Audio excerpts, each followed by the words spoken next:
pasión de nuestro Señor Jesucristo, según San Mateo. En aquel tiempo, uno de los 12, llamado Judas Iscariote, fue a los sumos sacerdotes y les propuso.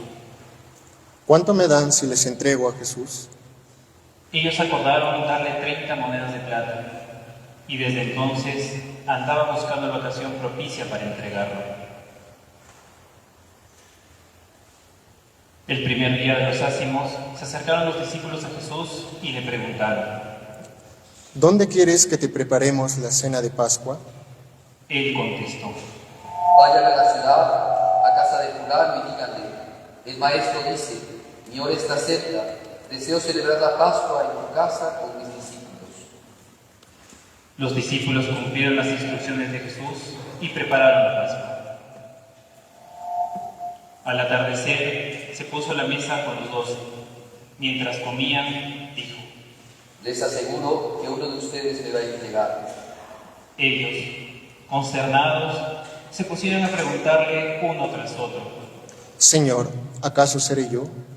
Él respondió: El que ha mojado su pan en el mismo plato que yo, ese me va a entregar. El Hijo del Hombre se va, pero como está escrito de él, pero hay de aquel que va a entregar al Hijo del Hombre, más le valdría no haber nacido.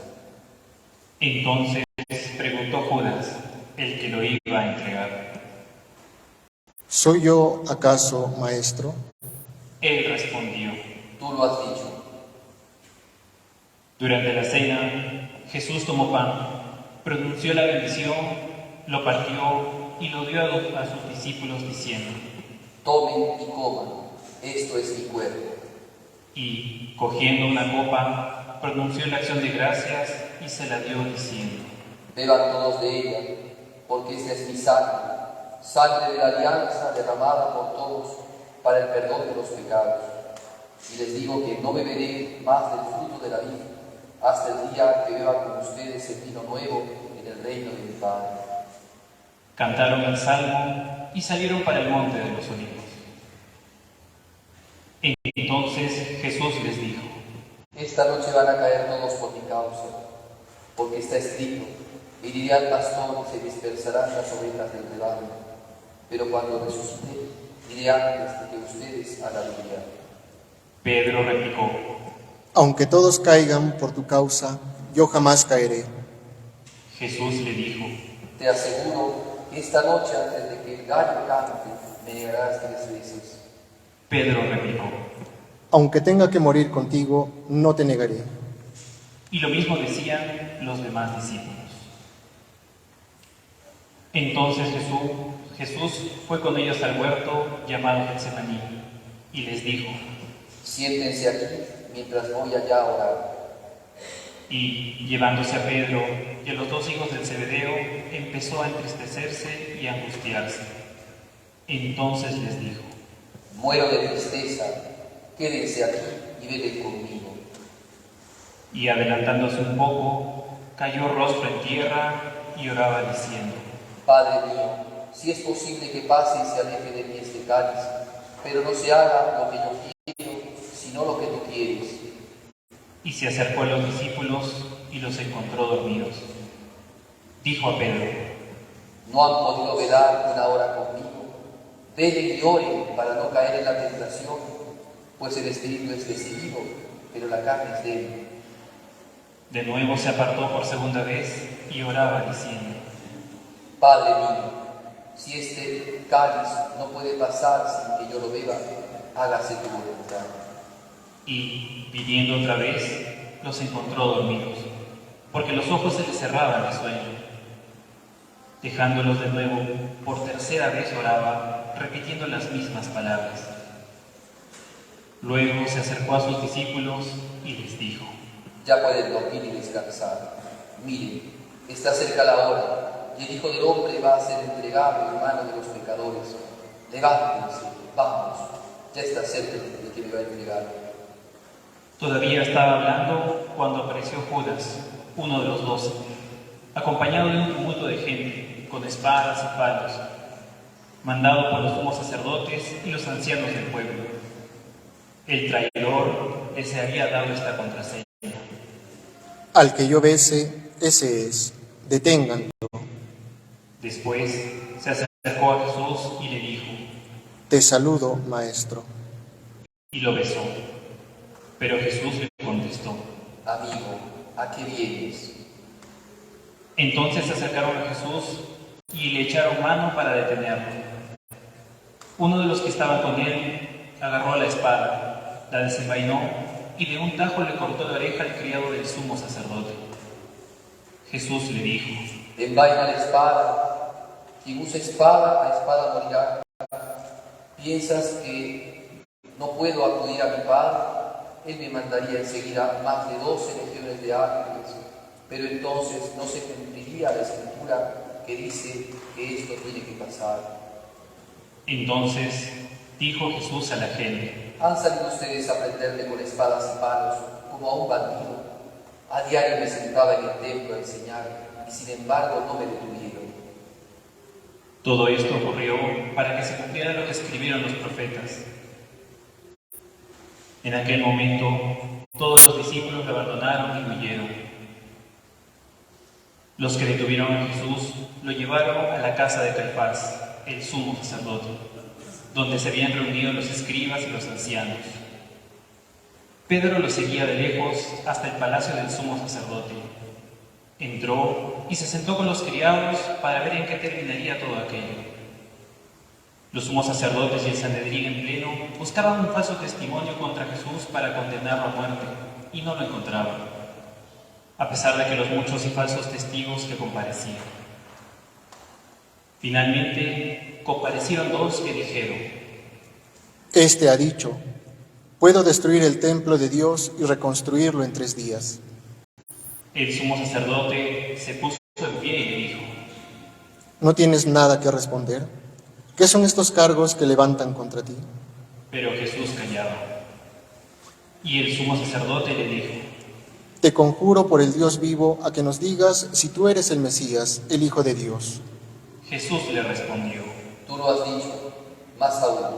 Yo les digo, desde ahora ustedes verán que el Hijo del Hombre está sentado a la derecha del Todopoderoso y viene sobre las nubes del cielo. Entonces el sumo sacerdote rasgó sus vestiduras diciendo, Ha blasfemado.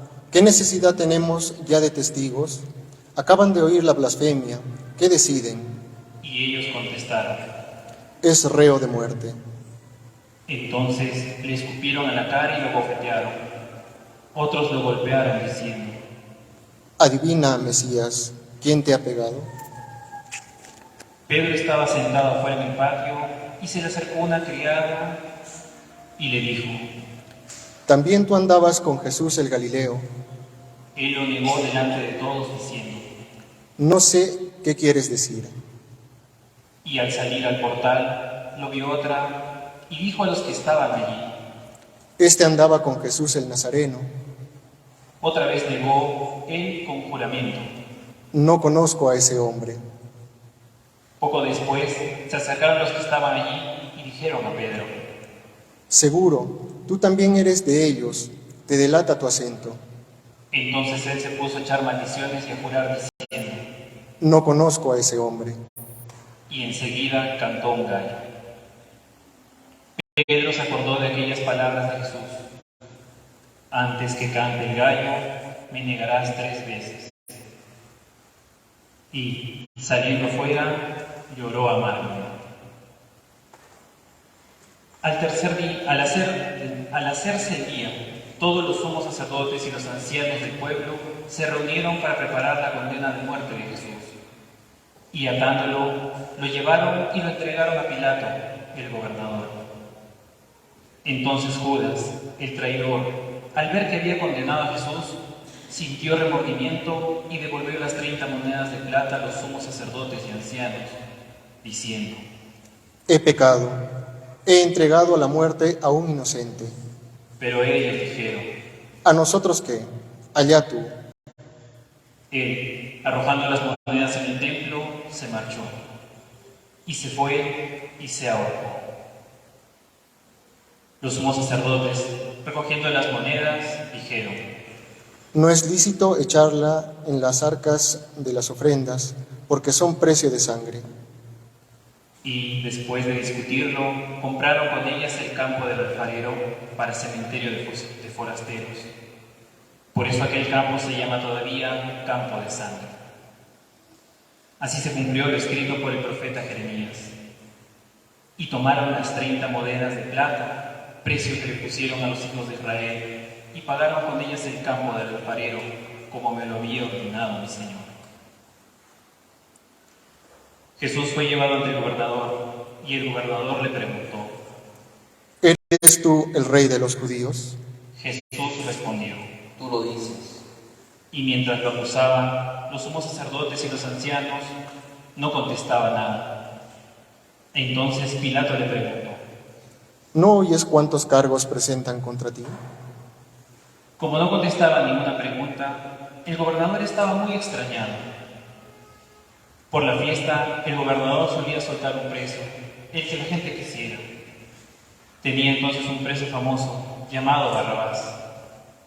Cuando la gente acudió, les dijo Pilato: ¿A quién quieren ustedes que les ponga en libertad? ¿A Barrabás o a Jesús, a quien llaman el Mesías? Pues sabía que lo habían entregado por envidia. Y mientras estaba sentado en el tribunal, su mujer le mandó a decir: No te metas con ese sujeto, porque esta noche he sufrido mucho soñando con él.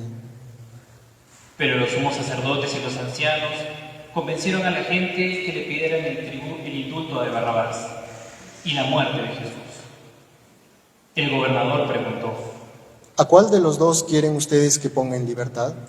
Ellos dijeron: A Barrabás. Pilato les preguntó. ¿Y qué hago con Jesús, llamado el Mesías? Contestaron todos. Crucifícalo. Pilato insistió, Pues, ¿qué mal ha hecho? pero ellos gritaban más fuerte. Crucifícalo. Al ver Pilato que todo era inútil y que al contrario se estaba formando un tumulto, tomó agua y se lavó las manos en presencia de la multitud, diciendo: Soy inocente de esta sangre, allá ustedes. Todo el pueblo contestó. Su sangre caiga sobre nosotros y sobre nuestros hijos. Entonces le soltó a Barrabás, y a Jesús, después de azotarlo, lo entregó para que lo crucificara. Los soldados del gobernador se llevaron a Jesús al pretorio y reunieron ante él a toda la tropa. Lo desnudaron y le pusieron un manto de color púrpura y, trenzando una corona de espinas, se la ciñeron a la cabeza y le pusieron una caña en la mano derecha.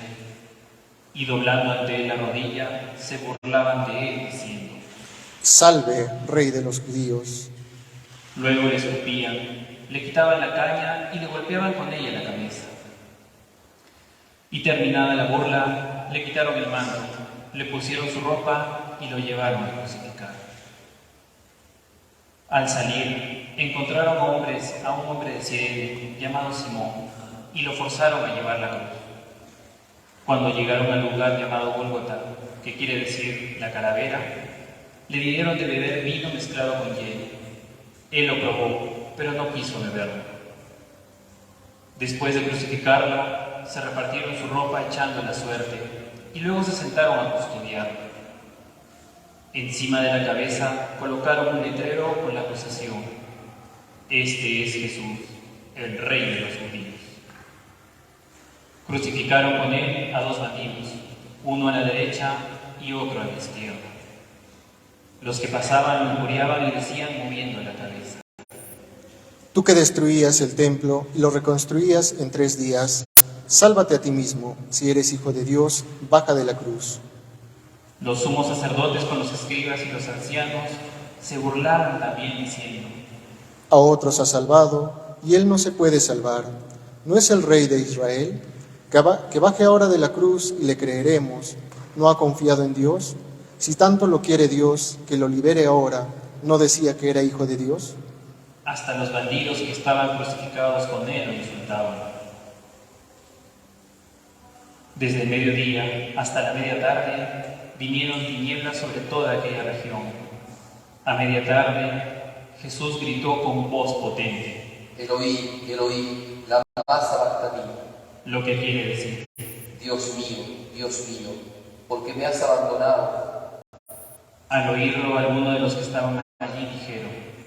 A Elías llama este. Uno de ellos fue corriendo enseguida, cogió una esponja empapada en vinagre y, sujetándole una caña, le dio de beber. Los demás decían. Déjalo, a ver si viene Elías a salvarlo.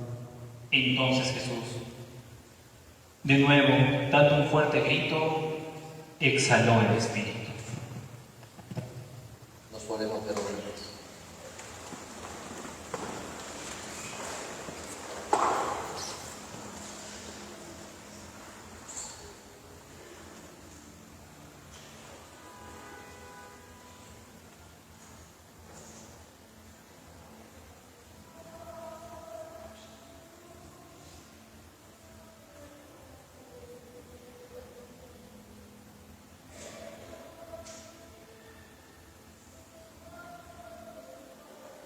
De pie.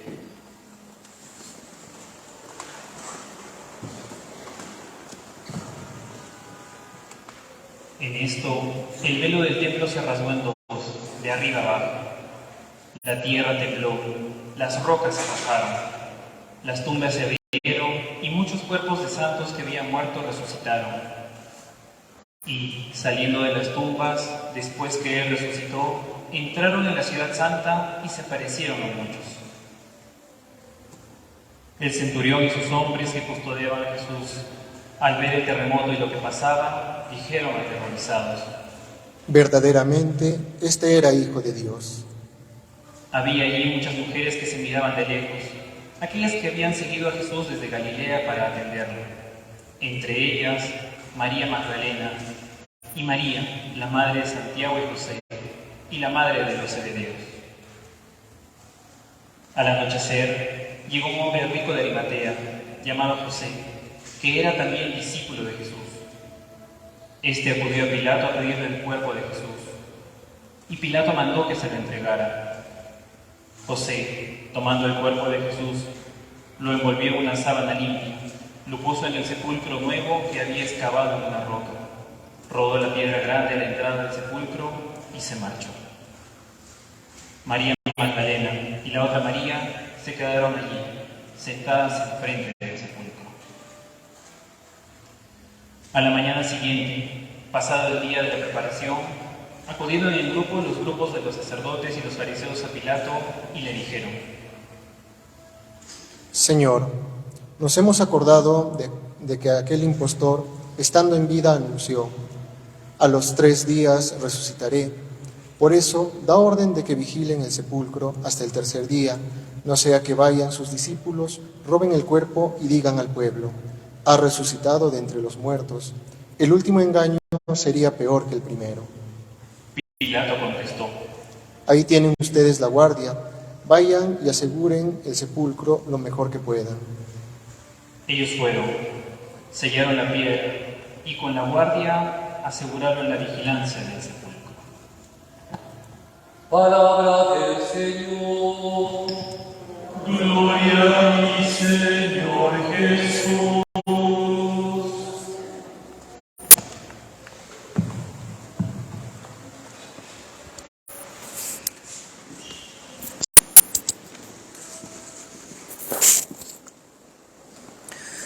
Hemos llegado ya, después de todos estos días penitenciales de Cuaresma, hemos llegado ya al Domingo de Ramos, puerta que nos abre el camino de la Semana Santa, la semana más hermosa de toda la semana del año, o de todas las semanas del año, porque es la semana en que recordamos el amor inmenso de este Señor nuestro que por nosotros ha entrado a combatir, ha entrado a librar de los pecados al mundo y ha destruido y ha vencido a los enemigos de nuestra alma.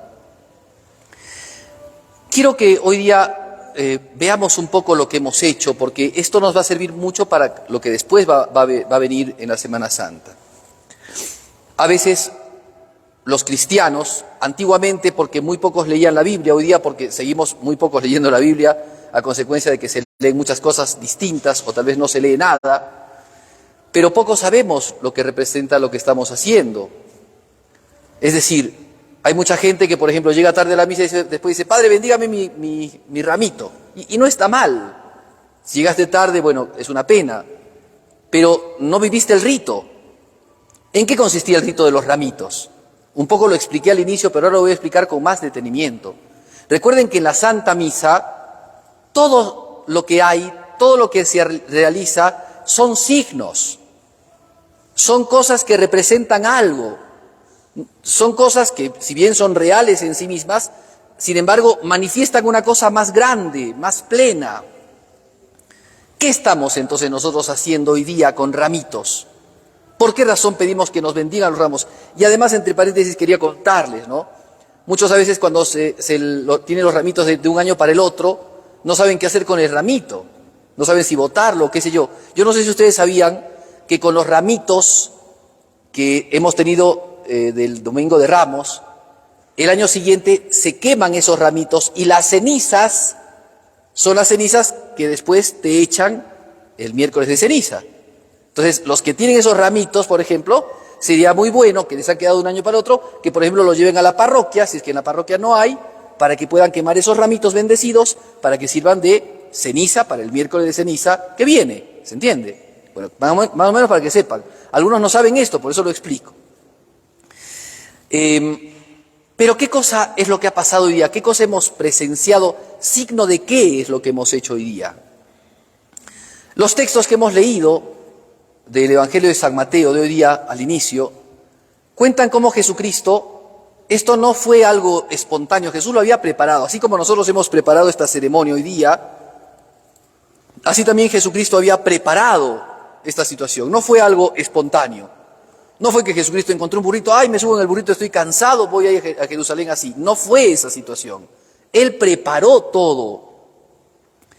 Llegados, dice, a un lugar llamado Betfagé, que ya fue el huerto de los olivos, digámoslo así, dice Jesucristo que mandó a 2 discípulos a que fueron a la casa de un fulano tal, que no sabemos su nombre, y que le pidiera su burrito. Ese burrito era una cría, todavía no había sido montado por nadie, por ninguna persona, y entonces Él les dijo a los apóstoles, traigan el burrito, y entonces los apóstoles se dieron cuenta que Jesús quería cabalgar, quería subirse al burrito y entrar a Jerusalén así. Entonces pusieron sus mantos, porque no tenían cabalgadura, pusieron sus mantos y se subió ahí Jesucristo.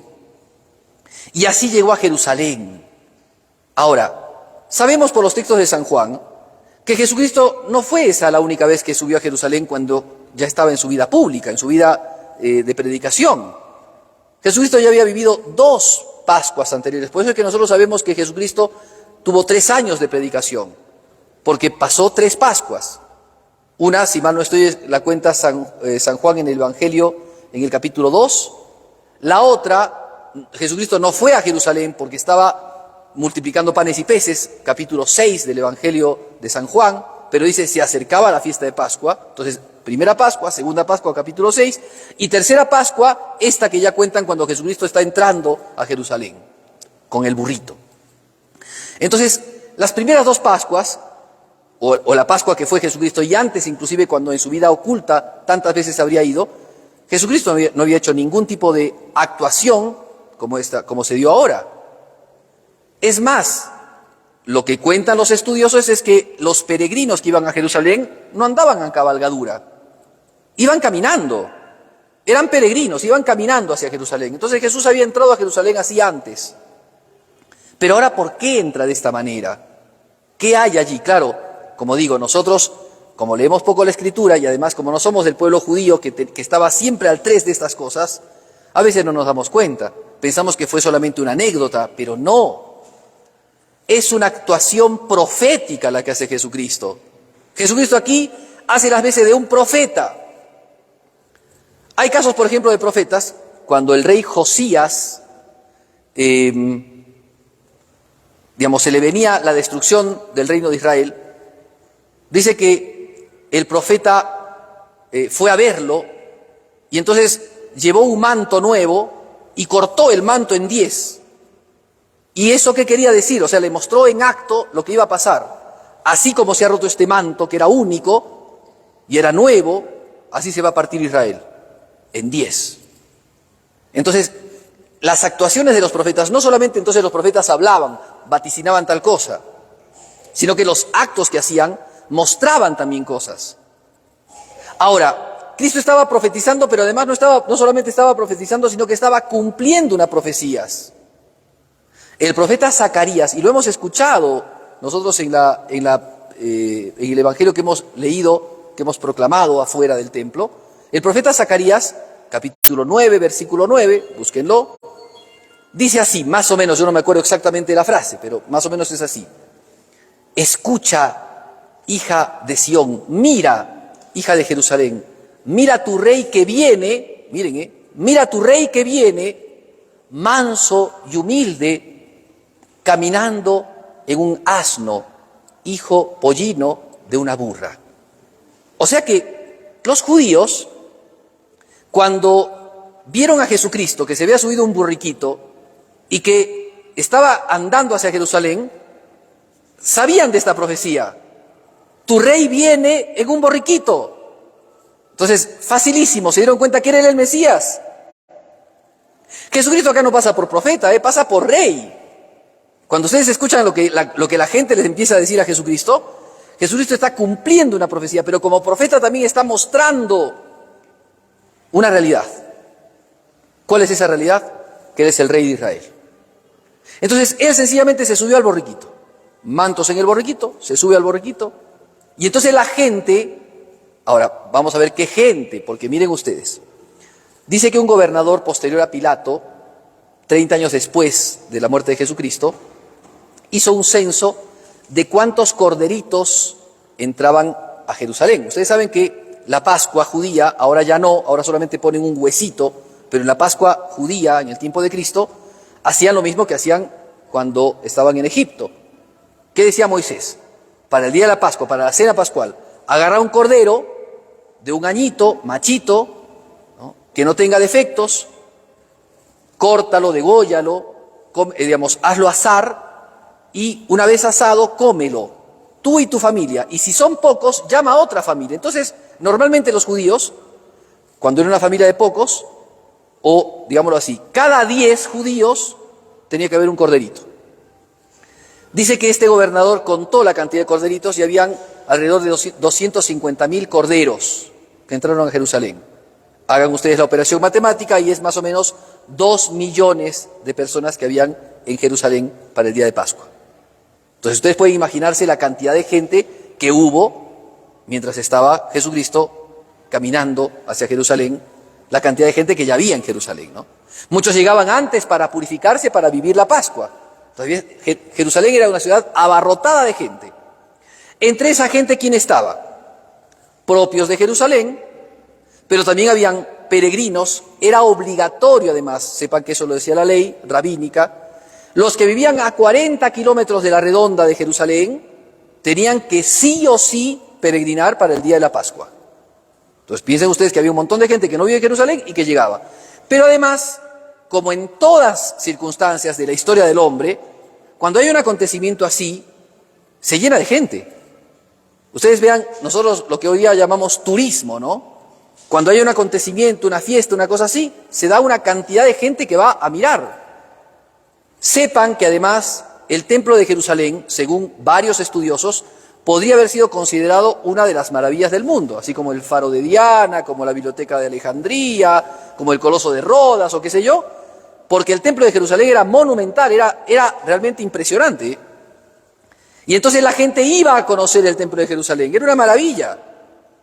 Y la gente iba a las fiestas de la Pascua. O sea, entonces en Jerusalén no solamente encontraban personas de Jerusalén, o de Belén, o de Betfagé, o de Betania, sino encontrabas gente de todo lado y de todo lado del mundo. Por eso es que cuando llega el tiempo de Pentecostés y los apóstoles, el capítulo 2 del Evangelio, de los Hechos de los Apóstoles, y Pedro predica, ¿no?, viene Pentecostés, había en Jerusalén gente que venía de un montón de lugares, y todos los que escuchaban a los apóstoles los escuchaban hablar en sus idiomas. partos, medos, elamitas, etcétera, etcétera, un montón de gente de distintos idiomas. ¿Por qué? Porque iban a las fiestas del templo, a las fiestas de Jerusalén. Entonces, encontramos un montón de gente, mucha gente es devota, va a Jerusalén, al templo, para rendirle culto al Dios Todopoderoso, y de repente ellos que sí sabían, nosotros por ahí no sabemos, pero ellos sí sabían los textos bíblicos, de repente ven a este Jesús de Nazaret, a este Jesús del cual se ha voceado tanto, se ha dicho que resucita muertos, que cura enfermos, que levanta paralíticos, que a los cieguitos les da la vista. Todas son profecías. Jesús había cumplido las profecías. Que como Dios alimentó en el desierto a su pueblo con el maná, Él dio de comer 2 veces, multiplicando panes y peces. Y el que también tenía poder para expulsar a los demonios. Y ese poder se lo dio también a los apóstoles. Bueno, este Jesús, del cual se hablaba tanto, que había pasado muy poco tiempo, también esto es importante decirlo, que había pasado muy poco tiempo, que había resucitado un muerto de 4 días, ¿se acuerdan ustedes el evangelio del domingo pasado? Y entonces, llenos de emoción, cuando ven que llega y que llega en el borriquito, ahí nomás, se les vino a la cabeza la imagen de Zacarías. Mira, escucha, hija de Jerusalén, mira, hija de Sión, tu rey viene andando en un borriquito. Era la imagen, era el cumplimiento de la Escritura. Y entonces, ¿qué hizo la gente? Y eso es lo que hacemos nosotros como signo de lo que hicieron, como recuerdo de lo que hicieron. La gente agarró ramas, acuérdense que habían olivos. Betfagé estaba al ladito del huerto de los olivos, del lugar llamado Getsemaní, que era una montaña enfrente. Después estaba el torrente Cedrón y Jerusalén, ¿no? Entonces, de ahí sacaron olivos, ramas, palmas, ¿no?, de los árboles, y empezaron a sacudirlos, porque era signo de alegría. Claro, ahora tiramos cohetes, ¿no? Nosotros en la fiesta de la Virgencita ahora van a escuchar, seguramente vamos a tener cantidad de cohetes. Pero en ese tiempo agarraban ramas, palmas, y empezaron a gritarle los niños, y la gente además ponía sus mantos, ¿no? Era como la alfombra roja, digámoslo así. Empezaron a poner sus mantos para que Jesús atravesara por allí. Y empezaron a gritar estas frases que son frases proféticas. Dios hizo que la gente hiciera profecía. Empezaron a gritar: Hosana al Hijo de David, bendito el que viene en nombre del Señor, Hosana en el cielo. Bueno, nosotros lo escuchamos, tantas veces lo hemos escuchado. Cuando cantamos el Santo, tantas veces lo hemos dicho. Pero ¿qué significa? ¿Qué significa la palabra Hosana? ¿Qué quiere decir? Claro, para nosotros es una palabra antigua que la usamos, pero no sabemos a veces qué significa. La palabra Hosana es un término hebreo, Hoshana, que significa sálvanos ya, sálvanos ahora. O sea, lo que le estaban diciendo a Jesucristo es: ven a redimirnos, tú eres el Salvador. ¿Entendería la gente lo que estaba diciendo? No lo sé, pero estaban cumpliendo la Escritura. Cristo estaba llegando como el Cordero de Dios que quita el pecado del mundo. Estaba llegando a Jerusalén para entregarse por nosotros. Y la gente, algunos seguramente con mucha razón, con mucha conciencia, otros tal vez no, gritaba: Hosana, ven a salvarnos ahora, sálvanos ya. Eso le estaba diciendo a Jesús. Bendito, salve, Hosana al Hijo de David. ¿Quién era el Hijo de David? Por eso es que todo tiene un sentido claro. El Hijo de David era el Mesías prometido. David había dicho que un descendiente de él iba a ser el rey de Israel, que iba a llevar a Israel a la cumbre y a los pueblos los iba a bendecir por Israel. Esperaban, era el esperado de la nación de Israel, era el rey prometido, el Mesías, el ungido. Eso estaban diciendo la gente: salve al rey, salve al Mesías, ven a salvarnos, Mesías, es tiempo de la salvación. ¿No es lo que cantamos nosotros también en Adviento, esperando la llegada de Jesucristo? Es justamente eso. Eso es lo que hacía la gente, llena de alegría y de emoción al aparecer este rey bondadoso y humilde en ese asnito. Le decían: salve, Hosana, ven a salvarnos ya. tú que eres el hijo de David, tú que eres el prometido, tú que eres el profetizado, de ti han hablado las Escrituras, ven a salvarnos, ven a darnos la salvación, ven a redimirnos. No sabían muy bien en qué consistía la salvación. Nosotros, después de una larga reflexión de 2000 años, entendemos lo que es la redención. Pero eso es lo que le gritaban. Hosana en el cielo. ¿Y por qué decían hosana en el cielo? Porque eso quería decir, porque los ángeles son los que están en el cielo, hasta los ángeles clamen por nosotros, sálvanos ya. Eso quería decir. Eso es lo que decían cuando Jesús entraba. Y entonces podemos ver un detalle más para que sepan, porque estas cosas nos ayudan, se dan cuenta, nos hacen entender más este sentido de la Escritura. Y entonces veían a Jesucristo en el borriquito. Y ahora uno dice, ¿por qué el borriquito? Para nosotros el borriquito es un animalito, inclusive nosotros hasta insultamos, pobre borriquito, ¿no? Insultamos a la gente que tiene poco conocimiento o que no piensa bien con la palabra burro, ¿cierto? O sea, es un término hasta para nosotros despectivo.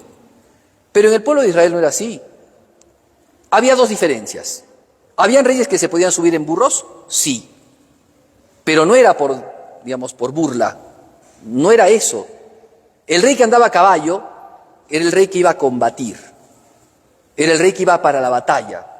El caballo es un animal fuerte, prepotente, va para adelante, ágil. Entonces es propio de la batalla. Cuando viene un rey en caballo, había que tener mucho cuidado, porque estaba entrando a la ciudad para atacarla. Pero cuando entraba un rey en borriquito, era señal de paz. Eso significa, ¿ven? Viene tu Dios, y a Jesucristo le había dicho Isaías, es el príncipe de la paz. Entonces, ese es el Mesías. Viene el Señor, por supuesto, por nosotros, a hacer una guerra, pero no contra los hombres, ni siquiera contra los fariseos, ni contra Pilato. Es una guerra contra los enemigos del alma. Y entonces, eso es lo que viene a hacer el Señor. Y eso es lo que hoy día nosotros celebramos. Por eso es la entrada de la Semana Santa, es la puerta que nos abre la Semana Santa. Y nosotros entonces, con ese entusiasmo de la gente de Jerusalén, de los peregrinos de Jerusalén, de los niños que le iban cantando Hosana al Hijo de David, con esa misma alegría agarramos nuestros ramitos y en esta misa de Domingo de Ramos aclamamos al Señor que ya ha llegado. Y que como así que así como esos corderitos, porque eso también es otra cosa importante, hacían entrar los corderitos un día en Jerusalén, que eran los corderitos que iban a matar en el día de la Pascua, que iban a servir justamente para la cena pascual. Así también, con esa mansedumbre, mira, tu rey llega manso y humilde, como el corderito llevado al matadero, así llega Jesucristo, sin espadas, sin golpes, sin agresiones, así llega tu Señor y tu Dios a salvarte. Cuánto aprender de Jesús, ¿no? Entonces, sepan entonces que esto no es solamente una anécdota, este es el cumplimiento de una gran profecía. Y esto es el acto profético de Cristo para decirle a todo el mundo, inclusive a sus enemigos, que ya llegó el momento de la salvación. Ahora, vale la pena también decir, ¿no? Cristo, si hubiera hablado o hubiera obrado de modo humano, no hubiera entrado así. Bastaba con que Jesucristo dijese que Él llegaba como un profeta, no le hubieran hecho absolutamente nada, porque era un profeta. No nos cuenta el Evangelio de San Mateo que hemos escuchado, pero San Lucas cuenta que los fariseos, que los judíos mayores le decían a Jesucristo, haz callar a la gente. Estaban indignados, porque la gente lo estaba aclamando como rey, como el Mesías, como el enviado, y ellos no creían en Jesucristo. Entonces, envalentonados por esta jerarquía que tenían, le dicen a Jesucristo, haz callar a la gente. ¿Y qué les dijo Jesucristo? Les aseguro que si yo los hiciera callar, las piedras gritarían. Porque la naturaleza entera clama a Dios, porque la naturaleza entera honra y adora a Dios, y más al Señor, que hace una obra tan grande como la obra de la redención. Bien, entonces que esto sea el punto inicial, porque cuando nosotros hemos escuchado la pasión, realmente es conmovedora, ¿no? Cuando nosotros, este largo evangelio que hemos escuchado hoy día, que ya predica por sí mismo, evidentemente nuestro corazón se estremece con todo lo que le sucedió a Jesucristo, con todo lo que le hicieron y con todo el amor que profesó. Pero se trata de que durante la Semana Santa nosotros nos encaminemos entonces a reflexionar, a rezar y a unirnos al Señor. Que entonces hoy día la Virgen Santísima, nuestra Madre, que acompañó a Jesucristo en los momentos de la pasión. Ella estuvo allí como buena madre con su Hijo, que ella nos enseña a ser discípulos y acompañar al Señor en esta semana de pasión con nuestro corazón, con nuestro entusiasmo, pero también con nuestra penitencia, con nuestro dolor, con nuestro llanto. Que la Virgen Santísima nos conceda la gracia de vivir piadosamente esta Semana Santa.